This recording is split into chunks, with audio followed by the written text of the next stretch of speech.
Ohayo kasang! Tara, samahan mo akong magluto ng napakasarap at nagmamantikang beef caldereta. Ibang-iba nga pala ang version ko ng caldereta na to. Hindi ko alam kung pare-parehas tayo o kasam, pero okay lang yan. May kanya-kanya naman tayong style ng pagluluto ng caldereta. Pero syempre, don't forget to follow and share! So, ayun nga, magpapalambot na tayo ng beef ukasa. Maglagay na tayo dyan ng paminta. Naglagay din pala ako ng toyo dyan at saka yan yung laurel. So, ayan, buksan na natin yung kalan at tintahin na natin siya lumambot. So, ayan, lumambot na nga siya. Maglalagay lang ako ng konting butter at konting mantika. So, ayun na, isusutay na natin ang ating garlic, bawang, or ang ating ninig. Siyempre, susundan na natin yan ng sibuyas. Sinama ko na rin nga pala sa paggisa ang ating bell pepper kasi gusto ko yung nanunuot talaga siya sa beef. So ayan, nilagay ko na yung beef. Napalambot ko na nga pala to ukasang. So yan, gigisahin lang natin yan. Naglagay na rin ako dyan ng reno.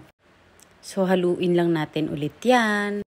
Ewan ko kung ako lang ba ang gumagawa nito. Hindi kasi talaga ako nagpiprito ng patatas at ng carrots pagka sa kaldereta. Masyado na kasing mamantika, kaya ayoko nang lagyan ng mantika yung gulay ko. So ayan, yung pinagbabaran ko kanina, yung pinagpakuluan ko ng beef, inilagay ko lang siya dyan. Yun ang gagamitin ko pang palambot ng ating carrots at ng patatas. So inilagay ko na yung patatas kasi mas matigas ang nijin, kaya mas inuna ko siya.